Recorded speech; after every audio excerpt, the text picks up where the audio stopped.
siasat kita mengecilkan degradasi, kita ningkatin pembangunan tadi, gitu. Nah, kita itu strategi kita.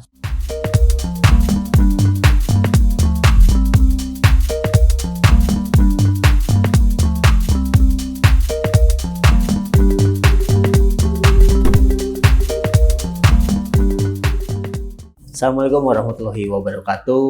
Tabipun. Ya pun. Tribuners, saat ini saya sedang bersama dengan Kepala Dinas Bina Marga dan Bina Konstruksi Lampung, Bang Muhammad Taufikullah. Assalamualaikum Bang Taufik. Waalaikumsalam. Gimana kabarnya? Alhamdulillah sehat-sehat. Alhamdulillah. Seger nih. Kalau sudah ngundang Bina Marga berarti kan tahu apa yang akan kita bicarakan di Tribuners. Bapak Gubernur Lampung itu kan menargetkan 52 ruas jalan nih pada tahun ini untuk diperbaiki. Nah, sampai saat ini di akhir tahun ini gimana realisasinya nih? Oke, siap. Alhamdulillah, Bang One. Kalau dilihat-lihat banyak teman-teman tuh pada ngeliat juga di sosmed dan lain sebagainya perkembangan Bina Marga begitu. Ya, berjalan dengan baik dan sesuai dengan apa yang memang kita harapkan. Bangun jalan itu memang trennya sama seperti yang biasa-biasa. Tapi ketika kita lakukan dengan percepatan, ternyata memang luar biasa. Oke. Ya, alhamdulillah ini kita di awal-awal tahun waktu itu Pak Mirza, Pak Gubernur kita minta untuk segera percepatan karena perlu kita lakukan dorongan-dorongan supaya langsung bisa cepat muter. Nah, pada saat itu kita di Februari langsung kerja, kita langsung lelang, ya 52 paket, alhamdulillah prosesnya. Sekarang kita tinggal 6 paket yang belum 100%. Dan 6 paket ini tinggal nunggu minggu-minggu ini kayaknya selesai. Alhamdulillah, insya Allah lah. Kira-kira jadi di Desember kita sudah tinggal santai-santai. Oke, jadi dari 52 ini semuanya sudah selesai dikerjakan. Iya. Oke. Nah, dari 52 ini bagaimana sih sebenarnya kalau kita bicara terkait kondisi kemantapan jalan di Lampung itu sendiri? Oke, kondisi kemantapan di Provinsi Lampung, jalan Provinsi Lampung ini ada 1.700 km kan? 1.700 begitu. Kita nilai kemantapan itu pada kondisi baik dan sedang. Okay. Jadi ada 4 kita pisahkan kondisi itu baik, sedang, rusak ringan, rusak berat. Gitu. Kalau baik dan sedang itu yang kita bilang mantap. Okay. Ya, kalau yang rusak ringan, rusak berat itu tidak kita bilang mantap, itu tidak mantap bahasanya gitu ya. Mantap itu apa? Bukan mantap itu bukan berarti nggak ada lubang, tetap ada lubang, tapi masih bisa dilalui dengan kecepatan yang cukup nyaman lah, cukup nyaman begitu ya. Terus kondisi kemantapan kita pada posisi di akhir tahun kemarin itu di 78% kondisi mantap. 78%. Iya, artinya ada 22% yang kondisinya tidak mantap. Ya. Oke. Dari 1.700 km. Nah, gitu kita kira-kira. Di tahun akhir di tahun 2024 ya. 2024. Kondisinya begitu. Nah, sedangkan kondisi 2025 ini sekarang kita lagi jalan, sekarang lagi survei. Kemana? Kita targetkan sih naik ya, insya Allah. Naik. Mudah-mudahan kita bisa nyampe 80% kondisi mantap di akhir tahun. Ini lagi survei. 80%. Saya belum bisa publish berapa, tapi kira-kira seperti itulah. Oke. Masih ada perbaikan, ada peningkatan jumlah tingkat kemantapan jalan dengan adanya perbaikan 52 ruas jalan ini. Betul.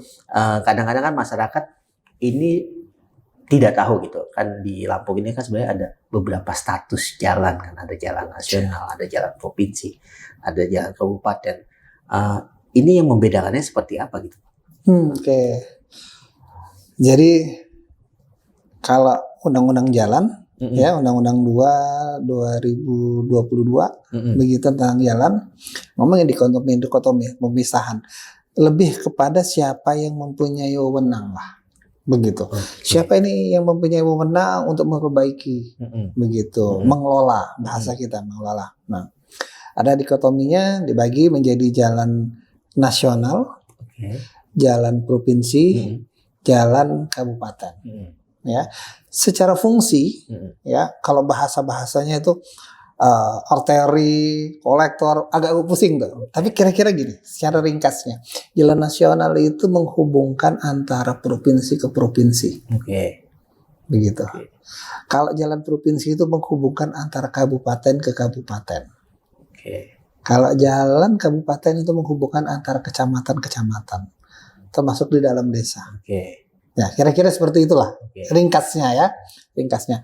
Di Lampung ada jalan apa? Kita punya jalan nasional itu 1.300 km. 1.300 km. Ditambah jalan tol kita 252 km. Ya, dari Bakau sampai Pematang Panggang itu jalan tol, jalan berbayar. Tapi tetap nasional yang punya kewenangan, tapi dikelola oleh BUJT. Ya, karena itu swasta ya, dia berbayar. Nah, kalau yang lain jalan nasional itu ada 1.300 itu langsung dari kementerian. Kantornya ada di dekat kantor gubernur, namanya BPJN, di bawah Balai Pelaksana Jalan Nasional namanya, BPJN. Ya, dia membawahi itu, mengelola jalan-jalan itu. Ada lintas barat, lintas tengah, lintas timur. Ya, lintas timur itu kalau misalkan kita dari Bakauheni terus agak ke kanan, terus tembus-tembusnya nanti di Menggala, terus nanti langsung ke Pematang Panggang. Di sana nanti itu lintas timur. Ada lintas tengah itu mulai dari Bakau terus ke Teluk Betung sini, terus sampai jalan kita depan ini. Ya, jalan depan kita ini Zainal Abidin Paragaram ya. Terus sampai dengan Batas Sumsel sana, Kota Bumi Bukit Kemuning lalu Batas Sumsel, itu jalan lintas tengah. Terus ada jalan lintas barat itu mulainya dari Bambu Kuning, Pringsewu, Kota Agung, terus sampai Kerui, terus sampai Bengkulu. Nah itu lintas barat. Ada feeder-feedernya itu nyambungin antara lintas-lintas itu. Misalkan seperti kayak Sutami Sribowono. Itu yang menyambungkan antara lintas-lintas.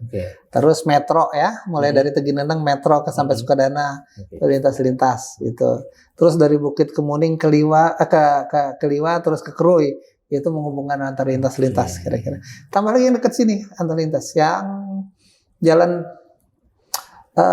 Tanjung Karang, Simpang Tanjung Karang namanya, Tanjung Karang Kurungan Nyawa. Mulai dari pertigaan Tugu Renitan sampai dengan Tugu Coklat. Ya. Nah, itu lintas-lintas juga. Itu feeder. Tapi itu di bawah kewenangan jalan nasional. BPJN yang ngapain. Jalan provinsi ada 1.700 km menghubungkan tadi. Adalah petanya nanti. Kalau mau ngelihat peta di website kita atau di IG kita tuh banyak tuh peta-peta. Kita juga di IG juga kita sering ngomongin ini jalan provinsi nih, yang di sini supaya masyarakat tahu ini jalan provinsi. Terus ada 1.700 km jalan kabupaten. Total semuanya dari 15 kabupaten kota itu ada 1.700 km jalan kabupaten kota yang statusnya. Di luar itu ada jalan desa atau jalan lingkungan seperti dalam perumahan-perumahan tuh jalan lingkungan. Ya, itu di bawah kewenangan pemerintah kabupaten juga, tapi yang menjadi kewenangan benar adalah jalan-jalan kabupaten tadi yang 1.700. Nah, ngebedainnya nggak ada beda khusus, tapi kalau misalkan nasional itu ada beda khusus. Kalau nasional itu listnya kuning. Listnya marka. Marka jalannya. Marka jalan yang di tengah-tengah itu yang membedakan antara kalau misalkan kita dua arah itu, yang membedakan dua arah itu dia kuning tengah-tengahnya itu. Kalau tengahnya garisnya kuning itu jalan nasional. Begitu. Kalau di depan kita itu di pinggir median itu ada marka warnanya kuning. Nah, itu jalan nasional. Itu untuk memudahkan jalan nasional ya. Tapi antara nasional ke provinsi begitu, kalau provinsi itu nggak ada tanda. Kita belum ada code seperti apa jalan provinsi ya. Tapi kira-kira jalan provinsi ini bangunnya itu rata-rata eh, lebarnya itu dari sekitar 4,5 sampai 6 meter. Jalan Ada yang provinsi. lebih besar juga ada, tapi sedikit yang besar-besar. Hmm. Tapi rata-rata seperti begitu, 6 sampai 4,5 meter. Kalau jalan kabupaten itu di bawah 4,5 biasanya. Tapi ada yang lebar ada, tapi sedikit biasanya. Tapi rata-rata itu 4,5 ke bawah. Jalur utamanya saja Iya, biasanya jalan-jalan kabupaten seperti begitu. Oke. Jadi pada lebar jalan itu beda. Jadi Tapi kan- secara khusus nggak ada. Tahun depan rencana, ya. Nanti setiap jalan provinsi nanti kita kasih tanda itu, kasih tanda untuk ini jalan provinsi. Oke, Nah, jadi- gitu. Biar untuk membedakan masyarakat, oh ini pemeliharaan dari provinsi. Begitu. Kira-kira seperti itulah ke depan. Oke, jadi meskipun semua jalan berada di Provinsi Lampung, tanggung jawabnya tidak melulu di pemerintah provinsi karena sudah ada aturan seperti itu ya. Betul. Nah, kalau bicara tadi kembali kepada kemantapan jalan dan target kita, sebenarnya di tahun depan, tahun-tahun ke depan ini bagaimana rencana kita untuk kemantapan jalan ini? Apakah akan ada upaya-upaya perbaikan terus-menerus? Oh iya. Jadi, ini menjadi benar-benar Pak Gubernur konsen terhadap jalan. Ya. Kenapa? Jalan ini kalau kita mau melihat bagaimana mengentaskan kemiskinan, jalan dibagusin. Oke. Bagaimana untuk sarana pendidikan, jalan dibagusin. Jalan ini berpengaruh semua. Begitu. Nah, jadi Pak Gubernur dalam rencana kerjanya ke depan itu jadi fokus. Bagaimana infrastruktur jalannya kita benahi, kita selesaikan dulu. Oke. Karena memang banyak keluhan-keluhan dari masyarakat itu pasti hampir semua keluhan-keluhan masyarakat itu pada posisinya infrastrukturnya jalan. Masyarakat tuh banyak minta, Pak ini jalannya tolong diberesin, Pak. Pak ini tolong jadi jalannya dibenerin, ini susah mau sekolah, mau ke pasar, mau kemana-mana aktivitas jadi susah masyarakat begitu. Dan sepertinya memang jalan itu jadi peradaban di kita begitu. Kalau melihat daerah maju atau enggak maju itu kan dari salah satunya jalan ya kan begitu, daerah maju. Jadi Pak Gubernur konsen sangat terhadap jalan ini. Rencana kemantapan jalan tetap harus kita bagusin. Pak Gubernur berencana ini di akhir tahun beliau nanti menjabat di 2030 itu kita harus di atas 92% lah. 92%. Kondisi kemantapan kita. Dan itu bukan suatu yang target yang mudah untuk dicapai. Mahal sekali. Gitu karena biaya untuk kita spending untuk di jalan itu cukup mahal. Jadi caranya begini.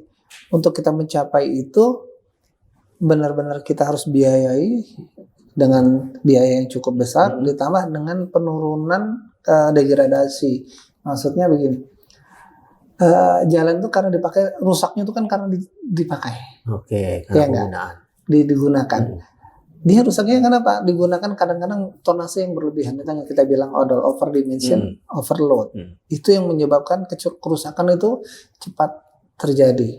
Jadi seharusnya dia berumur agak lama, tapi gara-gara itu dia cepat benar-benar rusak. Itu yang namanya overdimension, overload. Nah ini yang kita harus tekan. Kita sudah ngobrol sama Mas Bambang di perhubungan, sama teman-teman polisi, bagaimana ngapain yang odol-odol ini, terutama yang batubara itu kan banyak-banyak tuh ngelebihin itu. Nah, bagaimana kita bisa menekan itu sambil kita terus perbaiki sehingga kita benar-benar bisa. Berarti kan harus ada sinergi antara yang ngebangun di Dinas Bina Marga dan yang mengawasi saat jalan itu sudah selesai. Nah, tapi kalau secara pembangunan sebenarnya waktu diperbaiki target usia jalan itu biasanya berapa lama, Pak?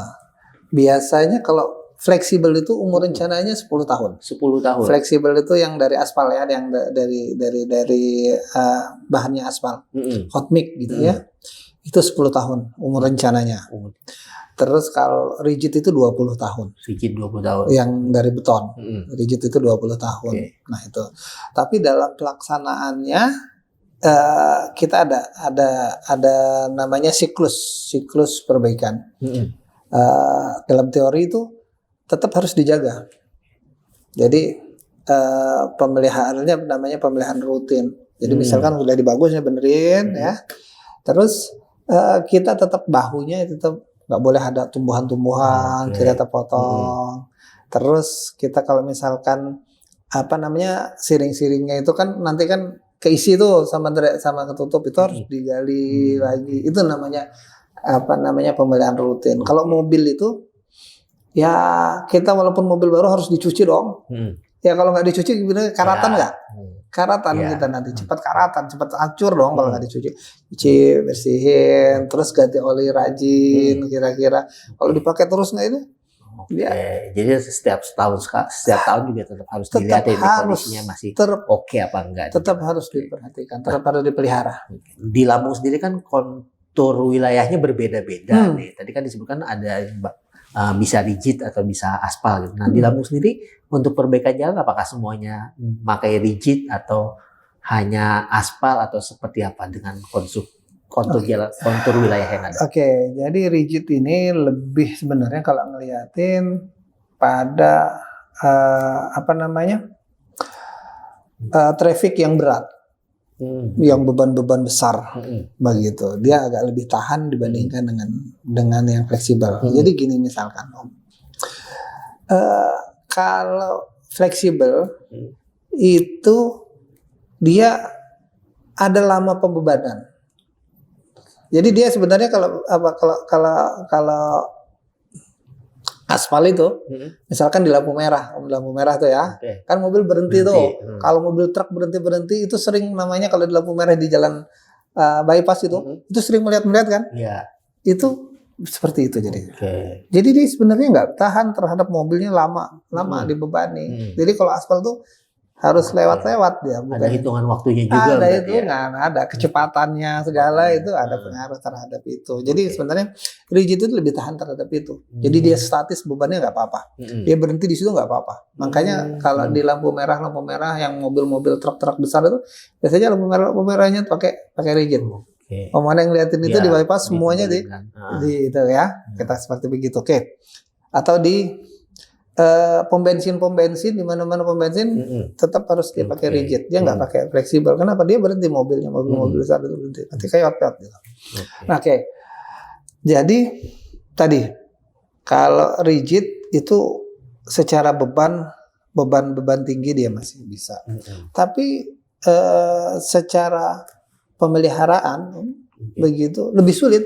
Dia kalau rusak harus bongkar semua tuh. Nggak bisa sedikit-sedikit bongkar, harus bongkar. Dia satu segmen paling nggak 5 meter itu segmen. Nah, kalau fleksibel, kalau rusak, ya rusaknya itu aja yang dibongkar. Kita bisa potong. Jadi lebih murah pemeliharaannya. Begitu. Jadi ada keuntungan, ada kelebihan di sini. Terus tadi terrain di tempat tinggi, di atas ya, di pegunungan atau di bawah. Sebenarnya sama aja sih, sebenarnya bisa aja digunakan. Di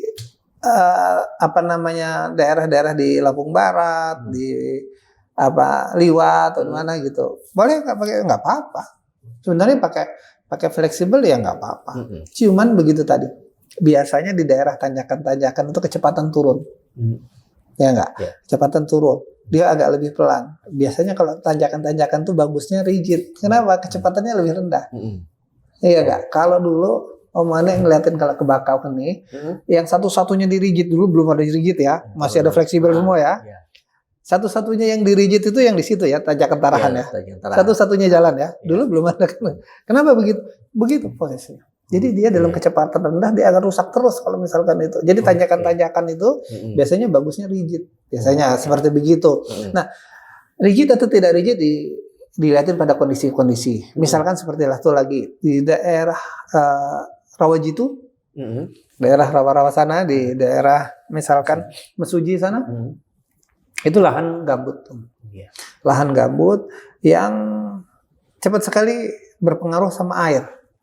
Nah, ini nyimpen air kan, nyimpen air ngapain nih? Padahal air musuhnya aspal ya. Musuhnya aspal. Nah begitu, itu nggak boleh kita pakai aspal, malah cepat rusak. Begitu. Yang daerah-daerahnya sering kena air, kendem air nggak boleh. Tetap kita harus pakai rigid itu. Jadi kita lihat daerahnya mana. Jadi ada kelebihan, ada kekurangan. Yang satu satu mahal, lebih mahal, 2 kali lipat nih harganya nih. Dari harga itu, begitu. Satu mahal, satu murah, satu perawatannya lebih mudah, yang satu perawatannya lebih sulit misalkan. Berarti perlu ada survei misalnya dari sisi lalu lintas hariannya. Oh iya. terus kendaraan yang melintas Betul. apa saja seperti itu. Sebelum kita rencanakan itu kita udah ini dulu. Oke. Kita mau pakai apa ini? Kita mau pakai rigid kah? Hmm. Pakai fleksibel kah? Begitu. Kalau misalkan rigid semua, bagus sih, bagus, awet, Oke. tapi mahal juga kira-kira. Itu cukup nggak kira-kira kan gitu. Ya kan yang lain kita butuh. Ya kira-kira kita harus pinter-pinter lah. Oke. Bagaimana menyiasati. Ya, nah Bang, terkait tadi kan infrastruktur jalan ini bisa berimplikasi langsung terhadap ekonomi. Termasuk satu di antaranya kan Lampung ini dikenal sebagai daerah wisata gitu. Dan banyak sekali wisata-wisata unggulan di Lampung, khususnya di pantai gitu ya. Dan kemarin kan salah satu fokusnya juga memperbaiki akses menuju tempat-tempat wisata ini. Sejauh ini realisasinya seperti apa? Nah, oke. Kalau ini dampak juga nih ya. Tol kita itu satu-satunya tol yang di Sumatera yang sudah selesai dari ujung ke ujung. Yang lain-lainnya masih bangun, di Palembang masih bangun, di Jambi masih bangun, di Riau masih bangun, di Medan masih bangun. Belum ada yang nyambung dari ujung ke ujung ya. Kita sudah selesai. Dan kita yang tercepat se-Indonesia dalam pelaksanaan bangun tol itu. Kita perlu apresiasi lah. Begitu. Ini semua kan bukan cuma pemerintah, tapi masyarakat juga semua dukung terhadap itu. Ya. Akibatnya apa? Begitu jalan tol dibangun, gampang aksesnya dari Palembang ke sini. Dulunya kalau kita ke Palembang itu paling cepat 6 jam itu. Ya, bisa lebih daripada itu. Udah paling cepat, udah ngebut-ngebut lah ya. Ya nggak ada gitu. Bahkan orang lebih seneng naik kereta aja lah. Dia nggak capek gitu kan. Kereta malam, begitu pagi gitu. Sekarang 3 jam aja bisa tembus. 3 jam bisa langsung dari Palembang ke sini, bisa balik lagi. Jadi kalau Omane mau makan pempek di Palembang bisa nih berangkat pagi, pulang sore gitu. Bisa kan sekarang. Kalau dulu nggak bisa ditempuh. Akibatnya apa? Dengan mudahnya akses antara daerah, begitu kita akan terjadi pertukaran produksi. Ya, produk apa yang paling banyak di Palembang yang bisa minati oleh masyarakat Lampung misalkan songket dan apa-apa. Mungkin songket dari harganya dulu jadi murah nih. Kalau dulu mahal karena apa? Ongkosnya susah nih. Bisa jadi ini kan kira-kira begitu. Lain hal di Lampung. Apa yang minat Lampung? Minat Lampung ini ternyata pariwisata kita bagus, pantai kita bagus. Begitu, kita punya gunung, kita punya pantai. Begitu, dan itu enggak masyarakat Palembang nggak punya nih yang gitu ya. Mereka mau tuh ngelihat laut kayak mana sih, laut bagusnya gimana, berenang di laut seperti apa begitu. Akhirnya datang 3 jam datang begitu. Itu yang meningkatkan pariwisata kita jadi naik begitu. Kata Pak Kadis pariwisata berapa? 17 juta kita kemarin. Tahun ini prediksinya sekitar 20 juta orang meningkat lagi tahun ini. Gitu, 20 juta. Terus lama berkunjung juga 2 hari atau sekian hari lah gitu. Pokoknya gitu lah kira-kira gitu. Itu terjadi akibat ada apa? Ada jalan tol. Oke. Ini diambil. Ketika ini naik, ternyata ada lagi nih tambahan. Akses menuju tempat-tempat pariwisata sekarang, aduh pusing bener kalau udah Sabtu Minggu itu ya udah macet ya. Belum lagi kalau misalkan ada liburan tambah. Ada di sepanjang Kali Anda Kunyur Gaya kalau ada di Lampung Selatan, di sana ramai. Ramai. Cuman nggak kelihatan aja kita di sini bener Lampung ya. Sana ramai tuh. Banyak cottage. Jadi begitu datang udah langsung nginep di sana di suatu jalan ke pantai. Gitu. Itu bagus. Ada juga yang kita ini kalian Lempasing Padang Cermin. Ya, Lempasing Padang Cermin. Apalagi udah ada hotel-hotel udah banyak di sana, ada hotel yang baru nih sekarang Marriott. Tambah lagi kan. Jadi wisata baru di sana. Ini yang akibat ada demand, ada permintaan. Begitu kita supply yang kurang nih. Nah, bagaimana menyiapin supply? Nah, Pak Gub udah berpikir bagaimana supaya akses ke wisata itu juga kita tingkatkan. Jadi rencana kita tahun depan lah kita akan rencana mau ngelebarin. Begitu. Mulai dari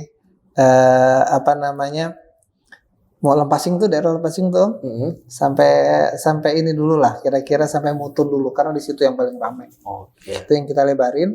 Yang saat ini sekarang adanya cuma 5 meter.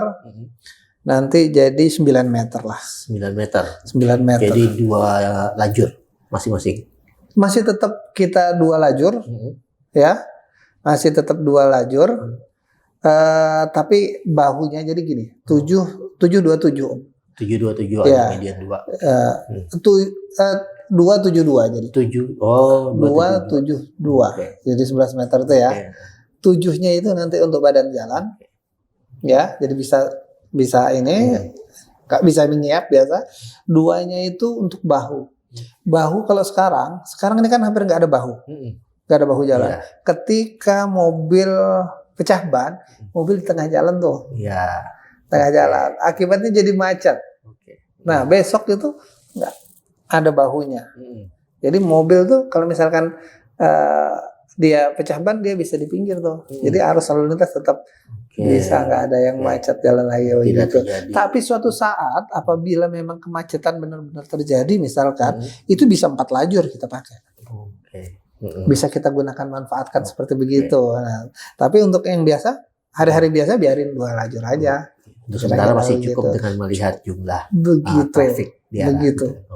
Kira-kira itu. Baik, Bang Taufik, ini cukup banyak sekali nih informasi baru terkait perbaikan jalan di Lampung. Mungkin terakhir, ini pertanyaan terakhir, bagaimana sih sebenarnya peta jalan, konstruksi jalan kita di Lampung menghadapi 2029 nanti, dari dalam rentang waktu jangka menengah ini, bagaimana upaya untuk perbaikan jalan-jalan di Lampung? Oke. Kita itu 22% tadi yang nggak mantap. Ya. Di antara 22% itu, omongannya ada yang memang belum tersambung sama sekali. Belum tersambung. Belum tersambung. Jadi bukan maksudnya belum tersambung dengan ini, tapi belum diaspal. Badan jalan tok. Dan kondisinya sangat memprihatinkan. Ini begitu. Wonderlah. Iya, masih wonderlah. Jadi kalau Om dari Kiluan mau main ke Pantai Gigi Hiu masih susah itu, walaupun cuma 5 kilo susah itu kan ya, enggak. Nanti kita beresin kira-kira begitu. Ada daerah-daerah seperti Simpang 4, Kasoi Air Ringkih. Nah, Kasoi Air Ringkih itu tembus ke Sumsel. Itu masyarakat Sumsel udah bagus, sudah beton semua. Nah, tinggal di sisi kita itu, waduh, masih memprihatinkan, bahaya. Itu bukan lagi memprihatinkan, tapi bahaya untuk dilalui itu kalau misalkan nggak ada ini. Nah, jadi itu yang akan kita lanjutkan begitu secara bertahap lah, gradual, karena pembiayaan ini kita butuh 4 triliun 4 triliun lebih lah untuk perbaikan itu semua. Jadi kalau misalkan saya dikasih duit 4 triliun, saya bisa selesaikan 100% ya kondisi mantauan. Kan kira-kira begitu. Nah, kita kan nggak mungkin dapatkan itu. Kita yang tahun ini aja kita cuma dapat 500 M. Begitu. Sedangkan dari 500 M yang kita bangun, Om, itu ada yang rusak. Kan begitu. Jadi kita kejar-kejarannya sama yang rusak. Begitu. Yang rusak kita tahan sedikit biar yang bagus kita jadi agak lebih tinggi. Jadi kita bisa mencapai kondisi kemantapan terus begitu. Ya, kalau ini nggak ditekan, ya bisa jadi, apalagi kalau yang rusak lebih banyak dibandingkan yang dibangun, Om. Iya. Begitu. Bukan tambah maju nih kita, tambah mundur. Mundur kan begitu. Jadi kita kejar-kejaran bagaimana kita siasat kita mengecilkan degradasi, kita ningkatin pembangunan tadi. Gitu. Nah, kita itu strategi kita. Nah, kita selain daripada yang tadi, kita akan duit yang sisa-sisa tadi yang ngapain itu kita sambung-sambung jalan yang belum tembus itu tadi, sehingga insya Allah ya nanti di akhir Pak Gubernur ini kita bisa nggak ada lagi jalan yang belum pernah diaspal lah, kira-kira begitu. Semuanya sudah bisa insya Allah seperti begitu. Itu rencana ke depannya begitu. Baik, terima kasih nih Bang Taufik atas informasinya, sangat baik sekali. Iya. Baik Tribuners, demikian bincang-bincang kita bersama Kepala Dinas BMBK Lampung, Bang Muhammad Taufikullah. Sampai jumpa lagi dalam podcast Tribun Lampung berikutnya. Assalamualaikum warahmatullahi wabarakatuh. Waalaikumsalam warahmatullahi wabarakatuh.